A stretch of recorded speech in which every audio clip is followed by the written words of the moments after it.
부부가 싸우는 이유는 특별한 사건 때문만은 아닙니다. 대부분의 갈등은 아주 작은 말 한마디에서 시작됩니다. 왜 그것도 안 해? 나만 힘든 것 같아. 당신은 내 마음을 몰라. 겉으로는 집안일, 돈, 육아, 생활 습관 같은 문제처럼 보이지만 그 안에는 하나의 공통된 마음이 있습니다. 나를 알아줬으면 좋겠다. 내가 힘들다는 걸 이해해줬으면 좋겠다. 부부싸움의 진짜 원인은 문제가 아니라 이해받지 못한다는 외로움입니다.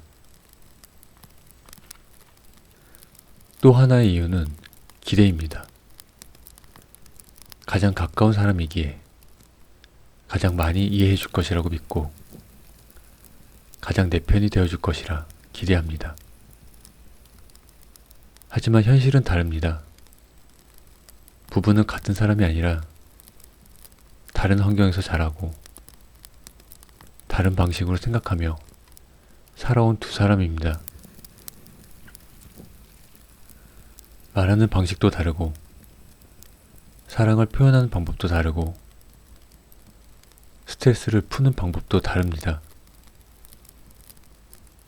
그 차이를 모른 채 왜 나처럼 생각하지 않을까? 라고 묻는 순간 갈등은 시작됩니다. 시간이 쌓일수록 사소한 일도 감정이 섞이게 됩니다. 지금의 다툼은 오늘의 문제가 아니라 쌓여있던 서운함이 꺼내지는 순간일지도 모릅니다. 그래서 부부싸움은 누가 잘못했는가의 문제가 아니라 서로의 마음이 조금씩 멀어졌다는 신호일지도 모릅니다. 부부싸움을 줄이는 가장 좋은 방법은 이기는 것이 아니라 이해하려는 것입니다. 다툴 때 우리는 보통 이렇게 생각합니다. 내가 맞다. 상대가 틀렸다. 하지만 부부관계에서는 맞고 틀림보다 더 중요한 것이 있습니다. 그 사람은 왜 그렇게 느꼈을까? 상대의 말을 반박하기 전에 이 질문을 먼저 떠올려 보세요.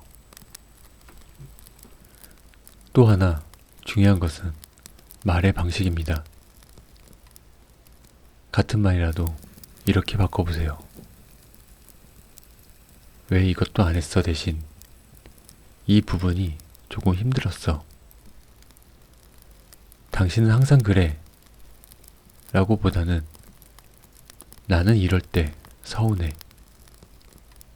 라고 말하면 좋습니다. 비난은 마음을 닫게 만들고 표현은 마음을 열게 만듭니다. 그리고 꼭 기억해야 할 것이 있습니다. 감정이 올라왔을 때는 대화를 잠시 멈추는 것이 좋습니다. 화가 난 상태에서는 문제를 해결하는 말이 아니라 상처 주는 말이 나오기 쉽기 때문입니다. 잠시 시간을 두고 마음이 가라앉은 뒤에 이야기해보세요. 또 하나의 중요한 원칙은 모든 문제를 한 번에 해결하지 않는 것입니다.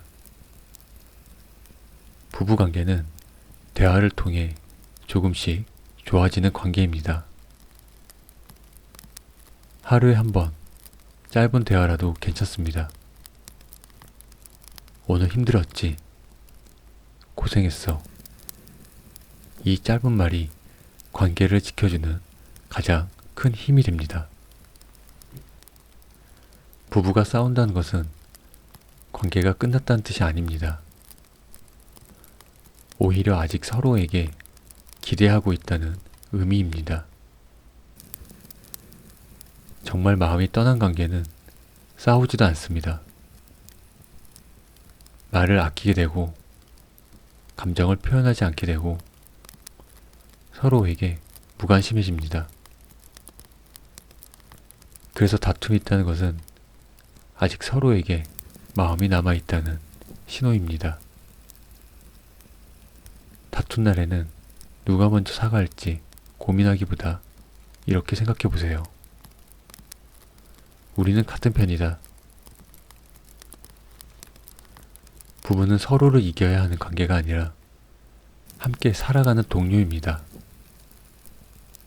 가끔은 먼저 손을 내밀어도 괜찮습니다.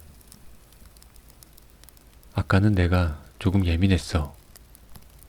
우리 다시 얘기해볼까? 이 한마디가 얼어있던 마음을 녹입니다. 완벽한 부부는 없습니다. 싸우지 않는 부부도 없습니다. 중요한 것은 얼마나 싸웠는가가 아니라 얼마나 다시 가까워졌는가입니다. 오늘 조금 서운했다면 내일은 조금 더 부드럽게 말해보세요. 오늘 마음이 멀어진 것 같다면 내일은 먼저 말을 건네보세요. 부부는 사랑으로 시작하지만 이해와 노력으로 오래 이어지는 관계입니다. 지금 이 시간 서로를 떠올리며 이렇게 마음속으로 말해보세요. 우리는 서로의 편이다. 그리고 기억하세요. 다툼은 관계의 끝이 아니라 더 깊어질 수 있는 또 하나의 과정입니다.